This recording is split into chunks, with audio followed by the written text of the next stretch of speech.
እሺ ተማሪዎች እንዴት ናችሁ? ሰላም ናችሁ ወይ? በያላችሁበት ሰላማችሁ ይብዛ።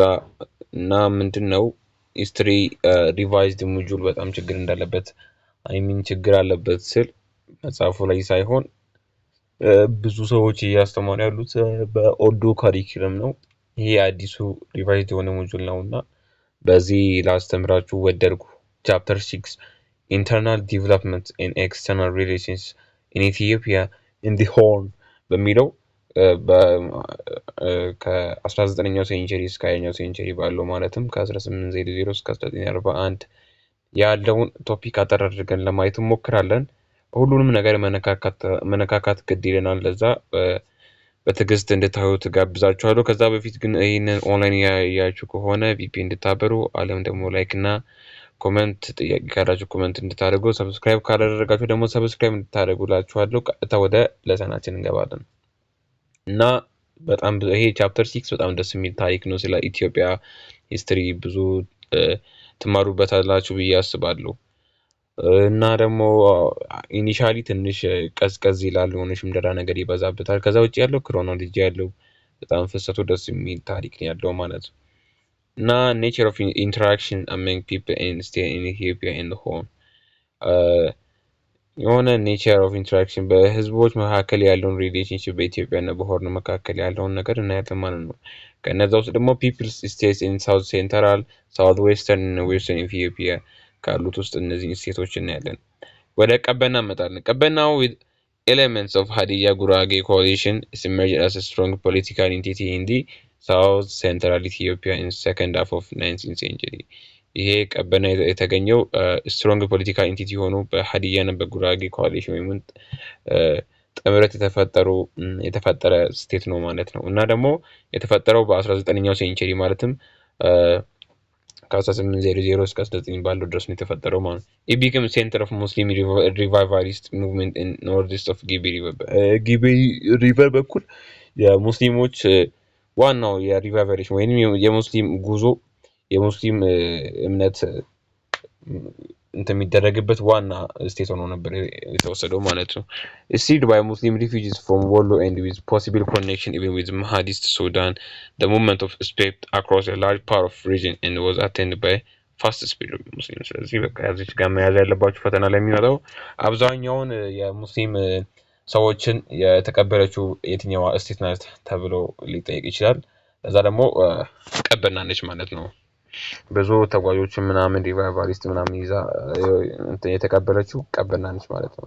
እና ደግሞ 5 የጊቤ ስቴቶች አሉ። ከነዛ ውስጥ ሊሙናሪያ፣ ጉማ፣ ጎማ፣ ጅማ እና ደግሞ ሌላው ጌራ ነው። ይህንን ካየን በኋላ ያልቃል ማለት ነው ባጭሩ ማለት ነው። እና 5 ጊቤ ስቴት ማለት ሞናሪካ ኤመርጅ አመንግ ሜጫ ኦሮሞ ሜጫ ከሚባሉ ኦሮሞዎች in the southwest at the expense of ገዳ system in early 19th century። የገዳ ሲስተም ኤክስፔንስ ሲያደርግ ይሄ ጊቤ ስቴት ተፈጠረ ማለት በሜጫ ኦሮሞ በሳውዝ ዌስተርን ፓርት the war leader ወይንም አባዱላ የተባለው የኦሮሞ የገዳ ሲስተም ወይንም አባዱላ የሚባለው and powerful individuals accumulated wealth by controlling taxing long distance trade። እንደቀደም እንዳልኳችሁ የገዳ ሲስተምን ኤክስፔንስ በማድረግ ነበር ይሄን 5 ጊቤ ስቴት የፈጠሩት። እና ደግሞ የፈጠሩት አባዱላ ወይንም የዋር ሊደር የሚባሉ የገዳ ሲስተም ውስጥ በገዳ ሲስተም ውስጥ የሚገኙ ባለስልጣኖች ነበሩ። ሌሎችም አሉ ፓወርፉል ኢንዲቪጁዋሎች ነበሩና እነሱ ምን አደረጉ? ይሄ ታክስ ነበረ፣ ሎንግ ዲስታንስ ትሬድ ነበራቸው ኦሮሞዎች ማለት ነው። እና ከዛ ውስጥ ደግሞ ምን ነበረ ከትሬዱ የሚገኘውን ታክስ ሰበሰቡና እነዚህ የገዳ ሲስተም ሰዎች መፍጠር ጀመሩ። የራሳቸውን ስቴት መፍጠር ጀመሩ ማለት ነው። ይሄ ይመጣሉ ጊዜ ፈተና ላይ እንዴት ነበር የ5 ጊቤ ስቴቶች የተፈጠሩት ብሎ ይጠይቃቸዋል። እና ደግሞ አምጻው ነበር ሰላማዊ ሳይሆን ኦፖርቹኒቲውን በመጠቀም በራሳቸው ሄሪቴጅ ሊደርሺፕ ይሄንን ፈጥረውታል ማለት ነው። ሊሙ ኢናሪያ አለ መጀመሪያ እዚህ ጋር የሆነ አጠር አድርጎ ያስቀምጠዋል። Abadulas of Limu like Teso had fought and defeated the Inaria rulers like ባዳንቾ የሚባለውን ኢናሪያ እና ሊሙ ድሮ አንድ ላይ አልነበሩም። ጦርነት ነበር በመካከላቸው። ለምሳሌ አባዱላ ፉሊሙና አባዱላ ፉሊሙ ማለትም ቴሶ ዋር ሊደር ማለት ነው። ከእንትና ከኢናሪያ ሉደር ከበዳንቾ ጋር ተጣልተው ቴሶ አሸንፎት ነበረ። ከዛ ጓምቾ ኤንድ ባናሮ አት ዲፍረንት ታይም እነዚህም ሌሎቹ ተዋጊዎች ናቸው ማለት የት ኢት ዋዝ ቦፎ ወይንም አባ ጎሞል ከ1800 እስከ 1825 የመራው ሊሙ ኢናሪያን ፎርም አደረገ ሁለቱንም በማጣመር ማለት ነው። ቦፎ አብዲኬት ኢን ፌቨር ኦፍ ሂዝ ሰን ወይንም ኢብሳ ወይንም አባ ቦጊቦ በሚባለው ለልጁ ስልጣኑን ሰጠና ይሄ ልጅ ደግሞ ምን አደረገው under whom the kingdom reached its zenith ማለትም በሱ ጊዜ ነበረ ኒሙናሪያ ከፍተኛ ፓወር ያገኘበት ወይንም በቃ የሆነ ነገር zenith ወይንም ፕራይም እንደማለት ማለት ነው። incorporating areas like ሃጋሎ ባዲፎላ የመሳሰሉትን ቦታዎች በመያዝ ኢቢሳ የሊሙ ኢናሪያን ስቴት ከፍ አድርጓል ማለት ነው። ወደ ዘኒት አድርሶታል። ሌላኛው ጉማ ነው። የተቀረው ማየት ትችላላችሁ። ጉማ ጂልቻ አባ ባሎ ኦፍ ጪራ ኪልድ ሳርባሮዳ ኦፍ ዘ ዳጎዬ ክላን ከዳጎዬ ክላን የጭሬው ልጅ ጂላ አባ ባሎ ሳርባሮዳን ገደለውና ቢገን ፎርሜሽን ኦፍ ዘ ስቴት ይሄ ጉማ ተፈጠረ ማለት ነው። he was succeeded by his son ኦንቾ በሆንቾ ተተካ። ከዛ who completed the state formation እሱ ደግሞ አጠቃላይ የጉማን ስቴት ፎርሜሽን የጨረሰው ኦንቾ ነው። he was in turn succeeded by ጃዌ በጃዌ እሱ ራሱ ተተካ ማለት ነው። ወደ ጎማ ስንመጣ formed by አባ ቦኬ who was succeeded by his son አባ ማኖ and the latter conquered ቃቶ enhance the activity of muslim መጀመሪያ መያዝ ያለባችሁ ነገር ቢኖር ፎርም ያደረገውንና የሆነ ለየት ያለ ካራክተር ያለበትን ሰክሲድን ምናምን ነገር አትያዙ፣ አይመጣም ፈተና ላይ። the latter conquered ቃቶ and enhance the activity of muslim scholars ስለዚህ ኡላማ ወይንም የሙስሊም ስኮላሮችን ኢንሃንስ ያደረገው የትኛው ስቴት ነው ከተባለ ጎማ ነው ማለት ነው። who converted the mass of Goma to Islam much earlier than other Gibeon state ለመጀመሪያ ጊዜ እንትን ቀደም ብያችሁ ነበር በከንተን ውስጥ ቀበና ሙስሊሞችን ተቀብሏል ሲል አድርጓል ብለን ነበር አይደለ? ከዛ ወደ ጎማ ስንመጣ ደግሞ ጎማ ለመጀመሪያ ጊዜ የተቀበሉት ናቸው እና ደግሞ ብዙ ከነሱ ወደ እስልምና ተቀይረዋል። ጅማ ኢንፍሉዌንሻል ስለዚህ ጅማ ታውቃላችሁ ከሴት እንደተፈጠረች ወይም እንደተገኘች ኢመርጅ ዳት ኦዳ ሁሌ ኢን 8th century በኦዳ ሁሌ የተገኘችው ማቃ ሆሬ እንትን አገኘች ጅማን አገኘች እና ግን ለመጀመሪያ ጊዜ ሞናሪኩን ያገኘው ማን ነው? ኦሴ ቆቢ ወይንም አባ ፋሮ እና ደግሞ ይወስ ሰክሲድ ባይ ዳንጊላ በነገራ ተሰካ። ይሄ ምንም የሚያስፈልጋችሁ ነገር አይደለም። ከዚህ መያዝ ያለባችሁ ነገር ምንድነው? ስቴት ፎርሜሽን ኮምፕሊትሊ የሆነው በሳና ወይንም በአባ ጂፋር ነው ማለት ነው። who left consolidated state to his successor like አባ ረቡ ምናምን ነገር ይሄን ያዙት። ይሄን ችግር የለውም ባትይዙ ማለት ነው። ይሄን ሳና ወይንም አባ ጂፋር the first እና ደግሞ the most famous monarch ሚሊዮን ያዙ አባ ጂፋር the second። ይሄ ሁሉ የሚታወቀው የሆነ በቃ ጅማ ሲባል ጅማ አባ ጂፋር እንላልና የሆነ በተለምዶ ታዋቂው ሰው ይሄ ነው ማለት ነው። ኪንግደም አይረን ማይኒንግ በዳካኖ አላቸው። ስሜልቲንግ ደግሞ በኪቶ አላቸው። እቺ ነገር ያዟት። ወደ ጌራ መጣን። the process of state formation was complete during the reign of ቱሉ ጉንጂ በቱሉ ጉንጂ ጊዜ የነበረ state formation የተናገረውና ሌሎቹ ደግሞ አባራጎ ሳክሴዲድ ቱሉ እነዚህ ችግር የለባቸውም። ዋና ሀሳባችን እንትለስ ነው እና ደግሞ the monarchs official in almost all Gibeon states included አባ ጉርሙ ከንጉሱ ቀጥሎ ያለው አባ ጉርሙ ይባላል። ከዛ አባ ሚዛን አለ ትሬጀር ኤንድ ፎሬን አፌር ሚኒስትር። አባ ሚዛን እንግዲህ ቻፕተር 5 ላይ በገዳ ሲስተም አይታችሁ ከሆነ አባ ሳም ይባላል ትሬጀር ማለት ነው። አባ ሚዛንም ይባላል። አባ ዳንጎ ኢሚግሬሽን ቺፍ ብዙ ነገሮች አሉ። እነዚህ ብዙ ማስፈላጊ አይደሉም። እናንተ ማየት ከፈለጋችሁ ግን ከገዳ ሲስተም ጊቤን ምን ይለየዋል ቢባል ገዳ values did not levy any tax under monarchical system. Farmers were forced to pay tax on each crop measured by traditional measure instruments called buchano and gubo.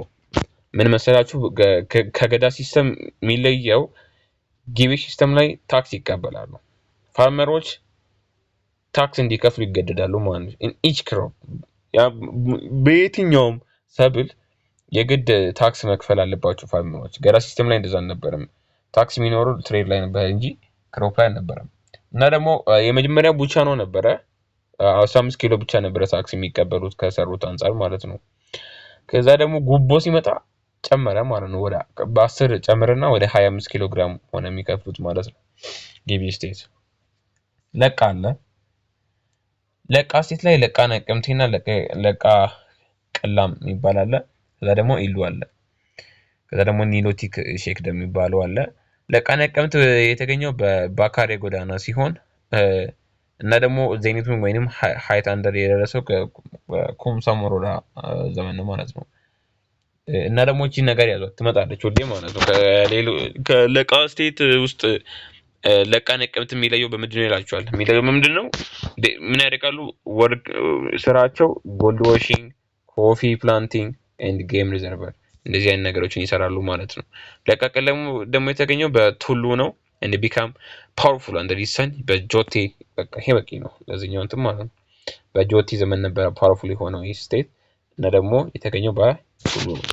ወደ ኢሉ ኒድ ኢሉ the Tumek clan leader Charlie Shono also known as Ababor established well consolidated and prosperous in early 19th century ስለዚህ ከቱሜ ክላን ውስጥ የሆነው ቻርሊ ሾኖ ነበር ይነገኝ። ይሄን በቂ ነው በቃ እቺ በቂ ነች። ቀለል አድርጋችሁ ያዟት። ሌላ ብዙ ነገር ስላለ ማለት ነው። ወደ ኒሎቲክ ሼክ ደም ስንመጣ መያዝ ያለባችሁ ነገር ምንድነው? parallel imposition of Arabic speaking Sudanese merchant over the indigenous of በበርታ በአረብኛ የሚናገሩ የሱዳን መርቻንቶች ነበሩ ይሄን ኒሎቲክ ሼክ ደም የመሰረቱት። ባይ ዘ ዌይ ኒሎቲክ ሲባል ሁሌ በቃ ስለ ሱዳን እንደሆነ አስቡ። ለምሳሌ እንትን የላንጉዌጅ እንትኖች አሉ። ለምሳሌ አፍሪጄቲክ እና ወደ ኒሎቲክ ተብሎ ይከፈላል ቋንቋ ማለት ነው። እነሱ ደግሞ ኒሎቲኮች አብዛኞቹ ወደ ዌስት አካባቢ ወደ ሱዳን ወደ ጋምቤላ አካባቢ ያሉ ሰዎች ናቸው የሚናገሩት። እናም ምን ላችሁ ፈልጌ ነው ያገኙት እነዚህ ሱዳኖች ናቸው ማለት ነው። the merger came to be known as ዋጣዊት ይባላል ማለት ነው። እነሱ merge አድርጎ የመሰረታቸው ዋጣዊት ተብሎ ይታወቃል። among these ዋጣዊት ሼክ ደምስ አሶሳ or አቆሊ gain prominence under ሼክ ቆንጃሌ አልሐሰን። እነዚህ ብዙም የሚመጡ ነገሮች አይደሉም። ስሞቹን ተዋቸውና በቃ ሐሳቡን ብቻ ያዙ። እና ደግሞ ብቻ ቀለል እና ደግሞ መያዝ ያለባችሁ ኢኮኖሚ ነው። ሌላ ነገር መያዝ ያለባችሁ the sheikh dem depend on agriculture gold mining እና frontier በቃ እቺንስ የምትመጣው ማለት ነው። ሌላ ፈተና አግሪካልቸራቸው ማለት ኢኮኖሚያቸው ዲፔንድ የሚሆነው አግሪካልቸር እና ጎልድ ማይኒንግ እና ፍሮንቲር ትሬድ ማለት የሆነ በቃ ብዙም ከባውንደሪ ሲወጣ ወደ ባውንደሪ አካባቢ ሆኖ ትሬድ የሚያደርጉ ናቸው። ምክንያቱም ቅድም ሱዳን ጋር ወደ ጋምቤላ አካባቢ ቢያቸዋለሁ። ጎልድ ማይኒንግ እና የምታውቁት ወደዛ አካባቢ ነው ጎልድ የሚበዛው። አግሪካልቸርም እንደዛው irrigation የሚበዛበት አካባቢ ነው። the rich gold of the area also attracted foreign powers like Mahdists and Egyptians who attempt to control the sheikh at different time እና ደግሞ እዛ ጋር በጣም ብዙ ጎልድ ስላለ ማህዲስቶች እና ኢጂፕቲያኖች በጣም እንትን አትራክትድ ሆነው ነበር ወደ ቦታው ማለት ነው። ምክንያቱም ብዙ ወርቅ ነበር ያለው በዛ። ማህዲስት ማለት የሱዳኖች ናቸው ማለት ነው። ኢጂፕቲያኖች እንደምታውቁ ግብጾች ናቸው። እዚህ ጋር ካርታው አለ እናንተ እዩት። ብዙ ማስፈላጊ አይደለም። ትሬድ ኤንድ ትሬድ ሮት አለ። ይሄ ብዙም አይመጣም ግን መያዝ ካለባችሁ ያዙ። ኢትዮጵያ ውስጥ በጣም the main trade routes linking various territories of the Horn attained prominence during the 19th century partly because of revival of external trade in the Red Sea. ስለዚህ በጣም ፕሮሚኔንስ አግኝቶ ነበር የእነዚህ ሜን ትሬድ ሲስተሞች። ምክንያቱም በዛ ሪቫይቫል ነበር የሬድ ሲን ለመውረስ ብዙ ሰዎች ይመጡ ነበር። ብታውቁ ኦቶማን ቱርኪ ሳይቀሩ ሌሎች ደግሞ ፖርቱጋሎች ብዙ እንትን ስቴቶች ይመጡ ነበር ይሄንን ሬድ ሲ ለማግኘት። በዛ ምክንያት እዛ ሲሰባሰቡ እዛች አካባቢ ለንግድ አመቺ ሆነና በዛው እንትን ማድረግ ደግሞ እና ደግሞ እንትኖች ነበር ኢትዮጵያ ሜን ማርኬት ሴንተር የሚባሉ አሉ ላይክ አሎንግ ዲስ ላይን ዌር ቦንጋ አለ፣ ሂድማታ አለ፣ ሳቃ አለ፣ ቢሎ አለ፣ አሰንዳቦ አለ፣ እነዚህ የመሳሰሉት አሉ እና ጎንደር አለ። ከጎንደር from ጎንደር one line bifurcated westward through ቺልጋቱ መተማ ወይንም ቃላባት። ቃላባት ማለት እንትን ሱዳን ውስጥ ነው ወይንም ጋላባት ከጎንደር የሆነ ባይፍሪኬት ወይንም ተለይቶ የሚወጣ ወደ ዌስት ዋርድ የሚሄድ ላይን አለ ወይንም ትሬድ ሮት አለ። ስሩዎች በቺልጋ አድርጎ ወደ መተማ ወይንም ወደ ሱዳን የሚወስድ መንገድ አለ። ይሄም አንደኛው ትሬድ ሮት ነው ማለት ነው።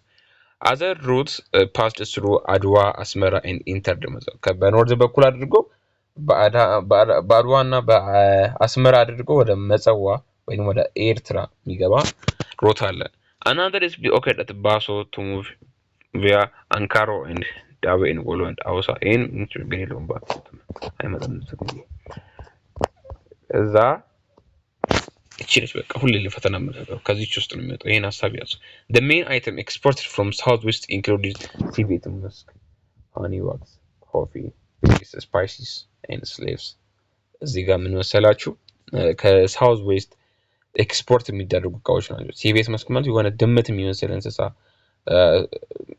ጥቅም አሉ የሆነ የሚሰሩበት እቃ አለ። ከዛ ሃኒ ዋክስ እንደምታውቁት ኮፊ ቬሪየስ ስፓይስስ ኤንድ ስሌቭስ ከሳውዝ ዌስት ይመረታል ማለት ነው። ማለት ኤክስፖርት ይደረጋል። እና ደግሞ በተቃራኒው ኤክስፖርት ካደረጉ በኋላ ኢምፖርት የሚያደርጉት አብዛኛውን ጊዜ ኢትዮጵያ ውስጥ የሆነ ማሽነሪ እቃዎች ምናምን ስለማይኖር ሚረር እና አይረን ዌር ማለት ነው የመሳሰሉ ማቆንቆሪያ ምናምን ነገር የሚሰሩ ነገሮች the major medium of exchange were salt bars እና ደግሞ በዛን ጊዜ ብር አልነበረም እንደሆኑ ብር አልነበረም የሚጠቀሙት ለኤክስቼንጅ ማለት ነው እንደ ገንዘብ ማለት ነው። ሳልት ባር ነበር። አሁን ለምሳሌ የሚጠቀሙ አሞሪ በጨው ነበር የሚሉት።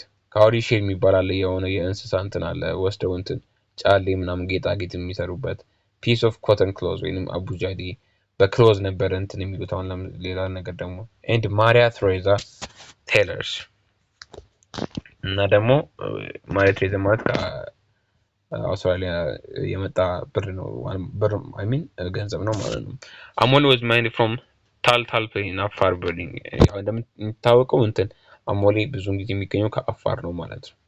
the town of መቀሌ prospered as the salt was cut into smaller pieces and distributed to the highland under the supervision of governor of ኢንደርታ በኢንደርታ ገቨርነር ሳልቶች ክራሽ ይደረጉና ልክ እንዳይሆኑ ደቃቅ ሆነው ወደ መቀሌ ሃይላንዶች ይሄዱ ነበር። በዚህ ነበር የበለጸጉት መቀሌዎች ማለት ነው።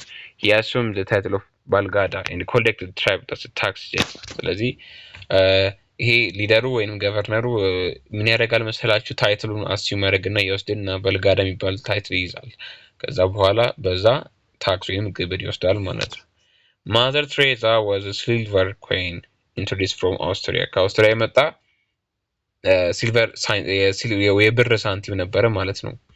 to the horn at the end of 8th century ወደ 18th century አጋማሽ አካባቢ ነበር የመጣው። 18th century ማለት ወደ ቁጥር ሲተካ ምንድን ነው 1700 ወደ 1700 መጨረሻ አካባቢ ነበረ ይሄ እንትን የተገኘው። it bore the image of ማሪያ ትሬዛ the Austrian queen የአውስትሪያን ኪዊን ወይም ንግስት ነበረች ማሪያ ትሬዛ። እና ደግሞ ይሄ ሳንቲሙ የሷ ምስል ነበረበት። ለዛው ነው ይሄ ስም ማሪያ ትሬዛ ቴይለር ተብሎ የተሰየመው። at each market center local people were active traders። ስለዚህ በእያንዳንዱ ቦታ አክቲቭ ትሬደሮች ነበሩ በሚሰሩት እነዚህ ነጋዴዎች ማለት ነው። however Muslims were the most important care of long distance trade traveling from interior to the coast። ስለዚህ ሙስሊሞች በጣም አክቲቮች ነበሩ እንደምታውቁት። ለምሳሌ ከነዚያ ውስጥ ሙስሊም ኦሮሞ merchants of southern western are known as አፍቃላ የሚባሉ የኦሮሞ ትሬደሮች ነበሩ። ከዛ ኖርዘርን ሙስሊም መርቻንቶች ጃባርቲ የሱዳኖች ጃላባ የሚባሉ አሉ ማለት ነው። similarly the Argoba from the Shawa kingdom were active merchants who traded via Harar up to northern Somali። እንግዲህ ሸዋ ማለት የሆነ ወደ ሴንትር አካባቢ የሚጠጋ ኪንግደም ነበረና ድሮ እዛም አርጎባ ይገኝ ነበር። እነዚህ ትሬደሮች ምን ያደርጋሉ? ከሀረር እስከ ኖርዘርን ሶማሊ ኮስት ባለው ትሬድ ሩት ውስጥ እየተጓዙ ይነግዱ ነበረ ማለት ነው። አሁን ነው በጣም ጸዴ የሆነ ቻፕተር የደረስነው እና አይ ሚን ቶፒክ የደረስነው። ይሄን ቪዲዮ ለዛሬ ብቃን። በሚቀጥለው ለሰን ይሄንን 6.2 እንጨርሳለን ወይም እንቀጥላለን ማለት በጣም ደስ የሚል ታሪክ ነው። አሁን ከጨረሳችሁ ባካችሁ ላይክ አድርጉና ሰብስክራይብ ካላደረጋችሁ አድርጉ። ወደ ቀጣዩ ቪዲዮ ኔክስት አድርጋችሁ ግቡና ማየት ትችላላችሁ ማለት ነው። አመሰግናለሁ።